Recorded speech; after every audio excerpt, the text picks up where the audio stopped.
Good morning, students. I am Satnam, and I welcome you all in the YouTube channel of Mata Mohandas Oswal Public School. Good morning, everyone. Today we are going to discuss about the tools of genetic engineering of lesson 11, that is biotechnology. The tools of genetic engineering are very important because without tools, genetic engineering is not possible. So if you know the tools of genetic engineering, half of the things are done. Okay, अगर आपको पता है ना genetic engineering के बारे में, then half of the things are done because this chapter is very important. After that, we will discuss about the recombinant DNA and applications of this. Okay, so first of all, there are the 4 tools that are used in genetic engineering. How many tools? 4 tools. First tool is enzyme. First tool is enzymes.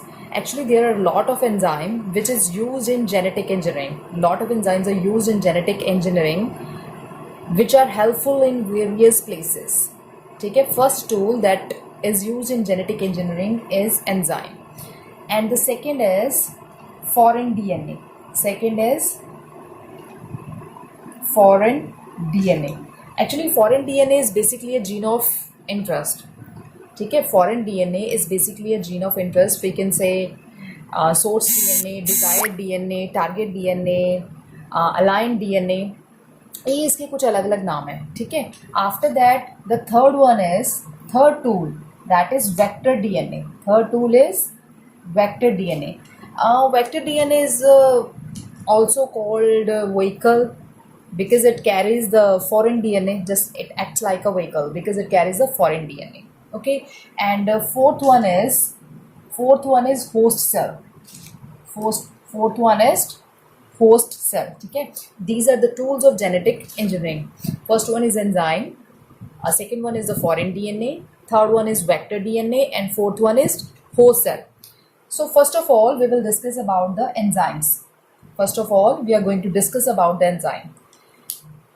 When we are talking about the enzyme, there are 5 categories of enzyme which will be used in genetic engineering. How many types of enzyme? 5 categories of enzyme that are used in genetic engineering.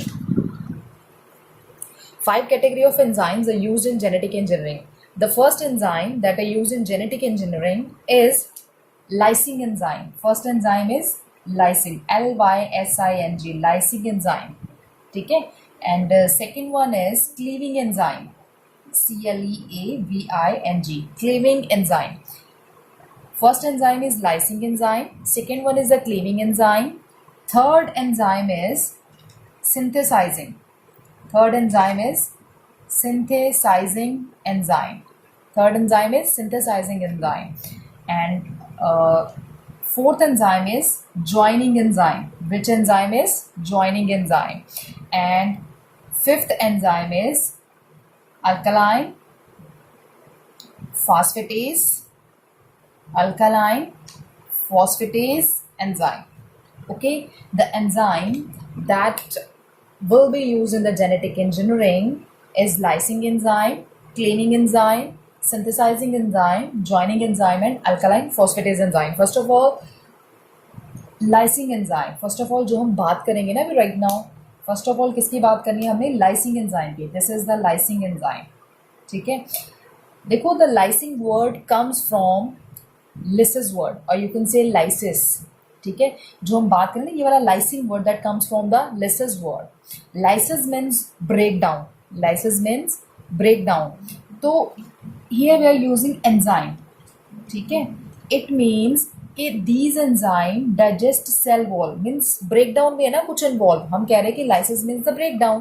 तो इसमें क्या है कि ये जो enzyme है, these are going to break down something. What इन्होंने क्या काम करना है? These enzyme digest the cell wall.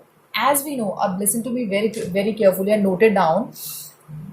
These enzyme digest the cell wall. As we know, because DNA is present inside the nucleus. DNA तो present कहाँ पे होता है? Nucleus के अंदर present होता है. तो उसको obtain करने के लिए, to obtain the DNA from the nucleus. So to obtain the DNA nucleus must be exposed. अगर हमें डीएनए चाहिए, हमें न्यूक्लियस को तो एक्सपोज करना पड़ेगा। सो फॉर दैट पर्पज जो सेल वॉल है उसको क्या किया जाता है, लाइज्ड बाय द एप्रोप्रिएट एंजाइम। और वो एंजाइम कौन सा है हमारा, लाइसिंग एंजाइम। ठीक है, जेनेटिक इंजीनियरिंग में, अब सुनो ध्यान से, जेनेटिक इंजीनियरिंग में क्या होता है, जीन ऑफ इंटरेस्ट की हमने बात की है, हमने एप्लीकेशंस की थी ना कुछ कुछ, उसमें क्या था, हम बार बार क्या कर रहे थे, जीन ऑफ इंटरेस्ट की हमने बात की थी उसमें।